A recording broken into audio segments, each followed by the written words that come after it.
nggak merugikan kita nggak merugikan siapa-siapa loh kalau kita belajar gitu. Kalau kita menjadi yang terbaik versi diri kita. Soalnya kenapa ya selama ini ketika anak-anak itu merasa sudah konten dengan dirinya, ingin menggali potensinya, ambisius, itu selalu dikaitkan dengan hal-hal negatif gitu loh, Kak.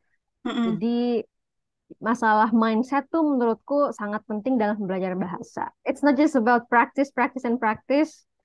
Tapi menurutku mindset itu adalah yang perlu ditanamkan dulu sebelum benar-benar belajar bahasa. The more confident a learner is of their wrong answer, the better the information sticks when they subsequently learn the right answer.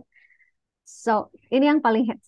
Tolerating big mistakes can create the best learning experience. Orang aslinya gitu. Nah, ada lagi nggak Mupi dari pengalaman kamu? Ngajar ya, pengalaman ngajar dan aku sendiri kayaknya, oh ini yang pernah aku mention. Aku juga nulisin ini, topik ini di koran ya, saking gemesnya tuh. Soal Mhm. soal smart shaming culture, pernah denger nggak, Kak? Nah, itu nggak tahu nih. Pokoknya aku jadi penasaran nih, apa itu? Iya. Mm-mm. Eh, Kalau body shaming kan membuli fisik orang lain ya, body Ha-ha. shaming dan sebagainya. Kalau smart shaming itu adalah membuli orang yang justru pinter. Oh, wah, justru orang pinter ya yang kena kena bully ya. Mm-mm. Ah, oke Kena oke. batunya, kena bulinya. Jadi beauty beauty shaming juga ada sih sebenarnya. Beauty shaming kalau orang cakep sering dibully juga. Tapi yang aku hadapi di beberapa kelas itu adalah um, soal smart shaming culture. Mm-mm. Jadi tendensi untuk membuli orang yang ternyata show performance yang lebih oke dari teman-teman yang lainnya. Nah, Wah, kasusnya kayak gini, misalkan gini, aku sering banget bahkan di era aku dulu sering ada yang kayak gini. Kayaknya setiap era tuh selalu ada kayak Steve smart Vera. culture ini. Misalkan nih kayak aku ngajar, terus em, aku ngajar misalkan, terus ada anak-anak yang justru kepo, ada Mm-mm. anak-anak yang kepo sering nanya gitu, sering mau bahasa Inggris di kelasnya, justru dibully. Mm. Mm-mm. Mm, Oke, di konteksnya adalah di pesantren itu kan kita harus ada hari-hari tertentu di mana anak-anak itu harus belajar bahasa Inggris dan bahasa Inggris full day, full night gitu, the whole night. Mm-mm. Ada yang kayak gitu. Cuma untuk menerapkan itu emang susah karena aku mulainya dari kelas-kelas kecil dulu. Dan di Mm. kelas-kelas kecil ini, ketika ada anak-anak yang mencoba untuk belajar, mencoba untuk speak in English like full English gitu. Nah, ada nih oknum-oknum yang entah kenapa tiba-tiba kayak caper, cari perhatian, Ah, grup, atau apalagi ya misalkan ya, eh, dia misalkan sering nanya di kelas, Miss, ini gimana pronunciation-nya, Miss, kok gak gini-gini nih? Biasanya tuh akan dianggap eh, apaan sih gitu. Dan oke. itu kayaknya nggak cuma berlaku ke bahasa Inggris deh. Bisa jadi itu berlaku ke beberapa aspek pembelajaran, mungkin matematika dan biologi dan semacamnya. Tapi yang aku temuin tuh di bagian smart shaming culture di situ, yang pronunciation, yang nanya tiba-tiba, kenapa sih, eh, aku yang musimnya adalah kenapa sih kalau orang perform mencoba untuk perform dengan baik, kenapa harus menjadi bulan-bulanan gitu? Bener-bener. Nah, tapi Mupi punya pengalaman sendiri terkait yang tadi smart shaming culture itu. Pernah nggak? Hmm, akunya sih yang dibully ya. Iya, iya, Iya, pernah soalnya nggak? dulu aku lumayan aktif. Aku dulu main aktif Kak untuk bahasa bahasa ya, apalagi untuk bahasa aku lumayan aktif, especially for English language. Aku Mm. menjadi kayak ya udah deh kalau nggak ada yang bisa diajak ngobrol, kalau teman-teman nggak bisa diajak ngobrol, ya udah aku ngobrol sama gurunya aja. Oke, Nah, oke. dan itu ternyata juga menimbulkan asumsi-asumsi yang kayak, aduh, kenapa sih? Mungkin dikira caper dan sebagainya. Cuma dari Mm, dulu prinsip aku adalah selama aku nggak mengganggu orang lain, nggak mengganggu hak orang lain, nggak mengganggu privasi orang lain, mm, mm, aku lanjut aja. I'll just go for it. mm, Aku nggak merugikan siapa-siapa. Aku waktu itu merasa nggak merugikan siapa-siapa, dan aku teruskan mindset ini ke anak-anak yang aku ajar gitu. Kita nggak merugikan, kita nggak merugikan siapa-siapa loh kalau kita belajar gitu. Kalau kita menjadi yang terbaik versi diri kita. Soalnya kenapa ya selama ini ketika anak-anak itu merasa sudah konten dengan dirinya, ingin menggali potensinya, ambisius, itu selalu dikaitkan dengan hal-hal negatif gitu loh, Kak. mm, Jadi masalah mindset tuh menurutku sangat penting dalam belajar bahasa. Ah, Mindset. keren Ada keren ya. Jadi aku ada lagi nih.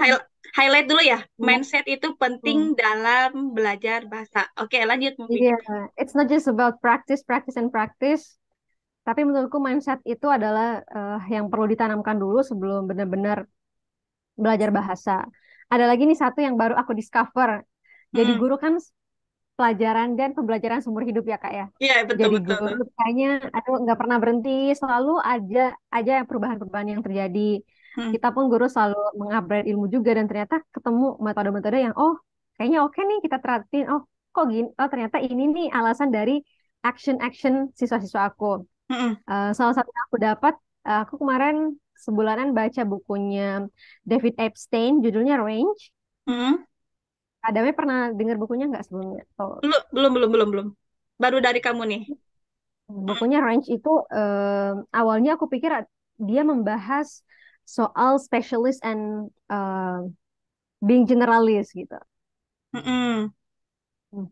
Tapi ternyata di dalamnya tuh lebih lingkupnya lebih luas. Ternyata dia juga membahas soal hyper correction effect. Hyper correction effect. Wah, aku Aku nggak pernah terus nulis terus. juga. Ah, Aku pernah nulis juga. Di situ salah satu bukunya, bentar, aku kayaknya udah take notes di sini adalah dia bilang kayak gini, the more confident a learner is of their wrong answer, the better the information sticks when they subsequently learn the right answer. So, ini yang paling hits. Tolerating big mistakes can create the best learning experience. Jadi hmm. semakin aku mencoba untuk translate ya dengan bahasa Hmm. sederhana. Jadi semakin siswa tuh pede tuh dengan jawaban yang salah dia, Hmm.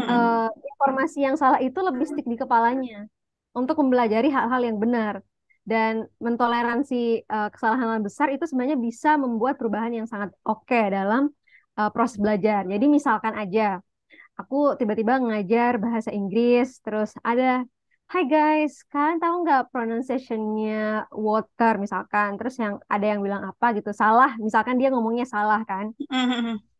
Nah, proses salah itu kita nggak bisa langsung, kamu salah loh. Karena kita nggak bisa, intinya adalah kita nggak bisa menuntut siswa tuh langsung benar. Hmm. Karena Hmm. ternyata proses salah itulah yang bikin dia anak-anak yang salah ini itu bisa lebih oh, Ah, aku pernah salah dan kata-kata yang salah yang pernah dia ungkapkan itu bisa lebih stick di otak dia ternyata. hmm. Jadi gimana Lebih tuh, lama. Mupi, the way kita apa mengkoreksi anak yang salah gitu gimana cara kamu nih? Nih misalkan nih tadi salah pengucapan tentang water water gitu. Nah itu gimana kamu menginikan anaknya? Oke. Misalkan ada kesalahan, entah itu kesalahan grammar, kesalahan pronunciation. Hmm. Pertama adalah aku akan tanya ke teman-teman lainnya juga. Any other opinion? Ah, Dari, dan dari situlah yang kasih opini kan belum tentu benar juga kan. ya betul betul betul betul. Kalau kalau kalau belum, aku tanya lagi, why do you think that way? Sejak belajar critical thinking di Bangkok tuh Kak, aku benar-benar sekarang serba why deh di kelas. Serba Keren why, keren. serba kenapa? Eh, kenapa sih kamu bisa ngomong kayak gini? Kamu dapat dari mana gitu? I explore behind the process of how they find the word, of how they find the answer gitu. Jadi dari situ aku nggak mencoba untuk spoon feed, Mm-mm. jadi nggak aku suapi langsung gitu. Salah satu yang aku hindari banget juga dalam pelajaran bahasa Inggris adalah dan proses belajar apapun adalah nggak spoon feed, nggak menyuap mereka dengan kata yang langsung benar. Jadi ya udah kamu explore dulu dan akhirnya ketemu kesalahannya. Ya udah itu lebih stick ternyata dibanding anak-anak yang nggak dikasih proses berpikir gitu Kak. Keren Nggak keren keren dikasih keren. challenge untuk merasa salah. Jadi itu juga aku terapkan ke diriku aku sendiri sih. Jadi kalau misalkan aku dapat konsep yang lihat aku sotoy gitu, itu Mm-mm. lebih stick. Pas aku tahu kebenarannya, itu benar-benar stick di kepala aku sih. Iya betul betul. Gitu. Jadi itu Mm-mm. sih yang aku dapat ya Kak selama proses pembelajaran. Ada banyak banget, tapi aku nggak bisa udah sampai bisa 3 jam nih, bisa 3 hari nih kita ngobrol kalau cuma bahas Mm-mm. something in the classroom. Gitu. Mm-mm. Oke oke Mupi. Jadi tadi benar banget ya. Justru karena apa ya? kadang ada yang langsung nge-judge gitu, kamu salah, dan itu malah malah bikin anak tuh mundur untuk belajar, dan kadang mereka juga Hmm. jadi insecure dan takut mengucap nih kalau memang pernah mengalami kayak bad experience ya ketika belajar bahasa Inggris gitu, apalagi kayak langsung di hadapan teman-temannya. Kebayang gak sih kalau Hmm. belajar barengan orang gitu tiba-tiba kamu disalahin gitu, itu pasti kebayang banget ya Hmm. Mufi ya. Jadi keren banget sih Iya. metode yang kamu terapkan. Aku kayak wah betul banget kamu menerapkan critical thinking dan the way kamu nge-lead gitu sih apa anak-anak di kelas juga. Iya. Iya, Oke. kayaknya itu yang buat aku seneng sih di proses pembelajaran kayak gitu loh, Kak. I like people, I like to see people grow aja. Jadi aku juga merasa grow karena oh ternyata gini nih proses pembelajaran. Karena no one fits all gitu. Benar. Bisa plek-plek, ketiplek gitu loh. Proses Ya. pembelajaran ke satu anak ke anak lain beda banget. Jadi aku melihatnya dari hypercorrection effect ini nggak semua mungkin akan ngeh ketika dia salah, tapi at the very least ternyata oh kalau dia tahu dia salah, itu ternyata bisa lebih stick di kepala dia lebih lama dan mereka bisa belajar lebih banyak dari orang-orang yang cuma diem aja. Kan ada juga tuh yang diem, diem aja kita nggak tahu dia ngerti apa enggak gitu. Ternyata anak yang salah itu yang salah duluan pernah mengalami kesalahan itu dia lebih aware dengan topik itu. Ya, keren sih bener. Gitu. Jadi nggak apa, jadi melekat gitu dia. Ya ini aku pernah Mm. saat di sini jadi lebih ini. Keren keren. Oke. Jadi, tadi kamu udah bilang bahwa kalau kita mau ngebahas tentang apa, eh tentang apa ya kesalahan atau kekhawatiran tentang belajar bahasa Inggris, dan tadi juga kamu sebut enggak semua orang juga apa pas dengan kondisinya juga gitu. Banyak faktor lah yang mempengaruhi. Nah, ada nggak tips and tricks dari Mufi nih untuk teman-teman yang mau belajar agar tidak takut, tidak down ketika misalkan tiba-tiba ada yang mengkoreksi dia gitu di depan umum gitu. Jadi tips and triknya nih apa nih Mufi? Oke, cara bahasa Inggris sendiri yang sebagaimana yang udah aku mention sebelumnya, Kak, bahwa there's no one size fits all. Jadi benar-benar nggak ada yang plek-plek ketiplek kan. Mm-mm. Nggak ada yang satu metode tuh cocok untuk semua orang. Bisa jadi apa yang aku sampaikan ternyata nggak terlalu sesuai dengan kondisi orang tersebut. Atau bisa jadi aku bilang harus kayak gini nih, ternyata nggak sesuai. Jadi nanti bisa disesuaikan aja sebenarnya em, kondisinya seperti apa. Tapi yang pasti adalah you have to know why you start to learn English in the first place. Kenapa nih awalnya mau belajar bahasa Inggris kan? Ada yang belajar bahasa Inggris emang karena seneng belajar culture, emang seneng polyglot ya, seneng belajar bahasa, Mm-mm. seneng interaksi sama orang luar. Ada juga yang menjadikan itu sebagai formalitas aja, misalkan dia harus tes atau tes skills, harus mendaftar beasiswa dan sebagainya. Ada banyak banget alasan. Kalau Damai sebagai anak-anak community kita tahu ya smart goal yes Ya, ya, sering ya, banget ya, kan dipakai di facilitating ya, event facilitating program. Jadi ya sering banget. nggak cuma project kayaknya belajar bahasa pun harus ada smart goal. Jadi apa? Can you mention again Kak specific measurable apa Attainable, sih attainable relevant, result and time. relevan kok result and time. Ya, ya. Ada yang misalkan yang harus karena kalau nggak kayak gini seperti yang aku bilang tadi ada yang mau shortcut ada yang mau tiba pintar dan merasa frustasi kalau targetnya nggak sesuai gitu di beberapa lembaga tuh aku kesel sebenarnya jujur kesel kalau ada yang menjanjikan talk like native for 1 week Ah, gitu. Aku kurang oh, rekomendasikan yang kayak gitu-gitu soalnya kayak nggak mungkin mereka gitu tuh ya. membuat mindsetnya jadi serba instan serba dan kekursusannya itu juga merasa kayak dia punya ekspektasi lebih. Kok aku Hmm, udah belajar seminggu kok nggak bisa-bisa? Dan ya hmm, mau cari kursusan dimanapun kan, mau semahal apapun, seprofesional apapun gurunya, I always emphasize this, kalau dia nggak praktis sendiri, itu nggak bisa. Kalau belajar bahasa kayaknya harus ke culture-nya dulu nggak sih Kak Damai? ya, ya, benar-benar. Contohnya aku yang suka Titanic, because I like the culture. Aku seneng banget lihat, oh, oke, um, how they interact with other people, kayaknya lucu aja gitu. Hmm, Kalau yang kasus aku adalah dengan translate movie di awal, translate film-film, dan akhirnya aku tahu. Jadi sampai sekarang tuh masih kebiasaan, masih ke bawah gitu loh Kak, cara belajar bahasanya. Aku kalau misalkan nonton film like Little Woman, I like the conversation yang aku like. Kan kadang nonton nggak Little Iya, Woman? aku tahu, tahu. Nonton nonton Mm-mm. udah. Hmm. Nonton. Aku biasanya ketika ada scene-scene yang menurutku wah enak banget nih, scene-nya kayak pas banget, emosional banget. Aku sering nyari Mm-mm. skripnya, atau nggak harus skrip sih, atau nyatat aja gitu apa yang ada yang ngobrolin, terus aku coba ngomong kayak gitu. Misalkan di Little Woman tuh aku suka banget di scene di Jo. mood itu, ya Joe. Ya Joe, I Iya love kan? you Joe, yang kayak gitu-gitu I like. Suka banget obrolan kayak gitu, dan Mm-mm. dari situlah beberapa waktu melekat. Mm-mm. Apalagi ya, oh ini juga sering aku dapat sih, masalah kita belajar vocab dulu atau grammar dulu. Kalau Mm-mm. Kadame kira-kira di mana tuh? Eh, Udah aku sering. kalau aku ya vocab sih. Mm-mm. Aku lebih Vocab. lebih suka ke vocab dulu karena kalau grammar tuh nanti beban karena pikirannya itu Mm-mm. oh kayaknya aku salah grammarnya gitu. Jadi aku lebih suka nggak apa-apa dapat kata-kata baru dulu aja gitu. Itu pasti beda sih Oh, caranya oke. kan ya antar Iya, kamu iya. Itu aku cara Kadame gitu. ya. Mm-mm, Mm-mm. mm-mm. Nggak tahu nih kalau Itu kamu cara Kadame ya. mm-mm.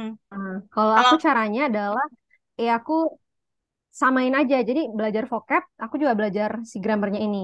Karena oh kok menurutku kalau aku belajar vocab terus-terusan, itu mm. nggak akan habis-habis vocabnya. Iya Ada Kak. aja terus. Ya kan? Misalkan nih aku lagi belajar IELTS, contohnya belajar IELTS atau ngajarin IELTS atau ya kayak gitu, vocabnya aku nggak hilang gitu, nggak berkurang-berkurang. Mungkin hari ini aku belajar tentang topik soal environment, karena aku Mm-mm, like idea of environmental issues.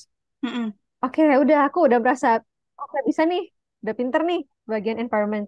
Tapi besoknya ketika dihadapkan dengan astronomi dan sebagainya tuh mm-mm, blank banget, nggak bisa.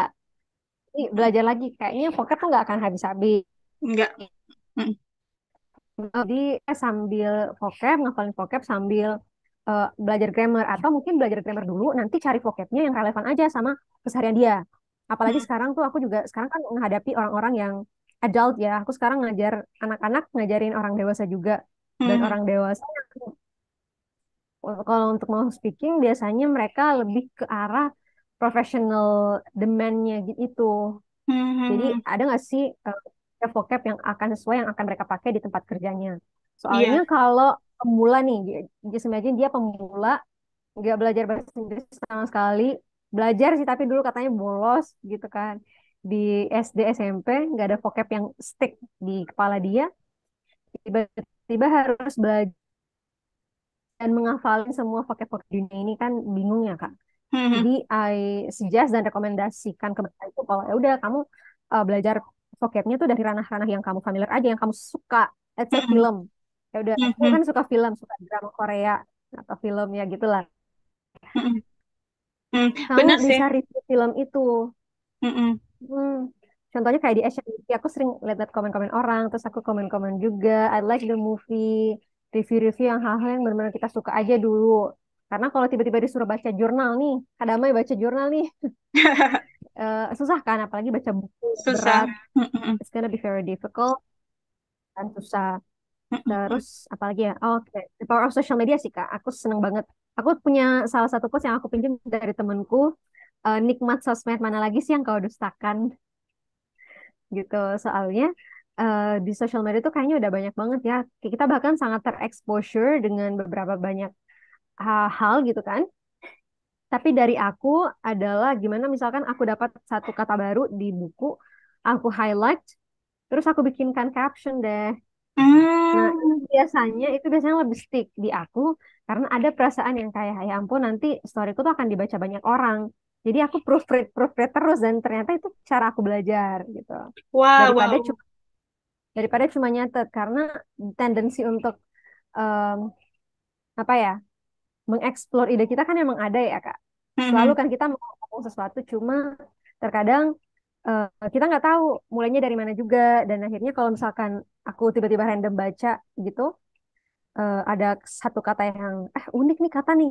Ya udah deh Hmm. nanti aku pindahin kata ini ke konteks yang mau aku posting. Hmm. Dari situ aku belajar karena ada proses proses review, proses um, proofread sendiri gitu kan, self proofreading sebelum akhirnya ke post tuh, meskipun hanya sekedar Instagram stories, Hmm. feed atau misalkan di WhatsApp, tapi menurutku itu ngaruh untuk aku kayak ada Hmm. quotes-quotes dan sebagainya. Tapi yang paling terakhir ini terakhir banget yang paling aku senangnya adalah podcast. Apa cara kita tuh belajar kayak auditori, sama apalagi satu aku lupa gitu. Aku nggak tahu Kak Dami tuh biasanya lebih nangkep kata baru tuh dari mana biasanya. Harus Hmm. dilihat kah? Apakah bisa pakai listening aja atau Hmm. harus gerak-gerak dulu? Kayak presentasi, aku juga kayak gitu. Sering harus ala-ala presentasi dulu baru bisa stick banget. Kalau Kak Kayak, Dami kayak gimana? kayaknya aku campuran deh. Campuran maksudnya gini.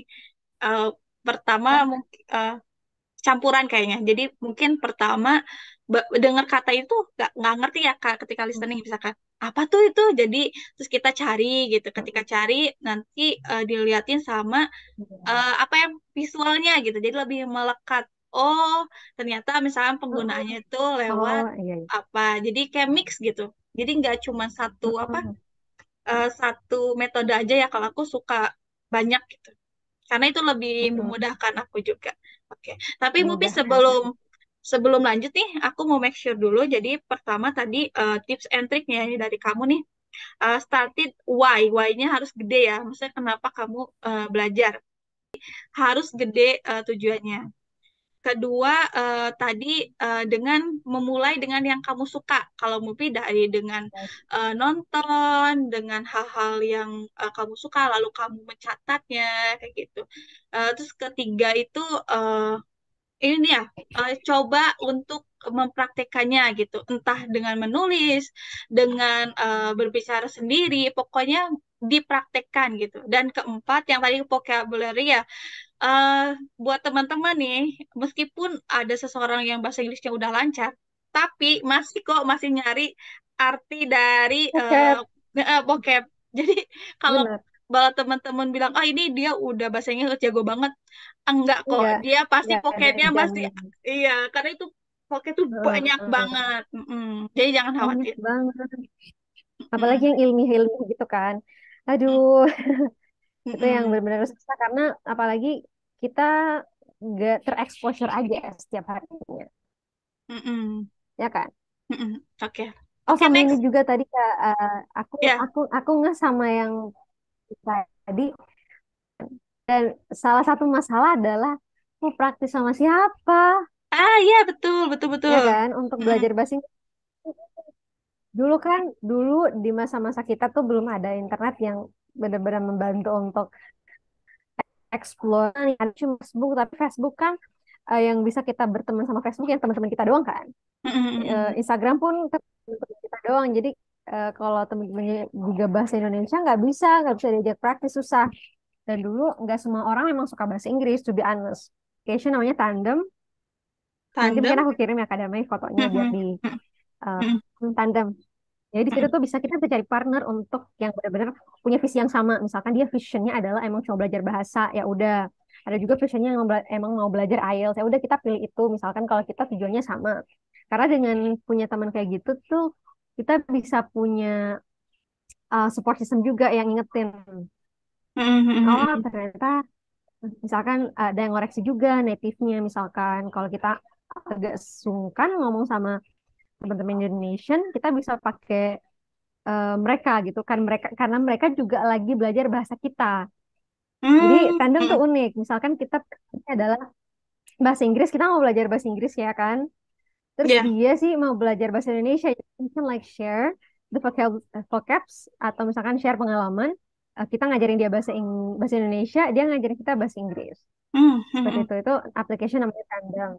Oh, jadi Terus pakai itu ya. kayaknya apalagi, aku pernah pakai itu juga beberapa kali. Dan Duolingo, pernah dengar Duolingo nggak Kak? Iya, itu ada aplikasinya Kayaknya itu kan. familiar banget sih. Hmm. Aplikasinya dulu aku pakai Duolingo itu udah 2017, dan untuk yang suka game, untuk main game yang seneng dapat reward, Hmm. ada sensasi belajar yang dapat reward, yang naik-naik level. Kayaknya cocok nih untuk yang suka dual, suka suka Duolingo. game, cocok Duolingo nih cocok nih. Mm-mm. Duolingo. I don't know how to pronounce Duolingo kayaknya ya, Duolingo atau Duolingo. I think Mm-mm. Duolingo Mm. works. Oke, Terus gitu ya. terakhir yang aku baru seneng-seneng banget, aku lagi bucin banget sama Discord.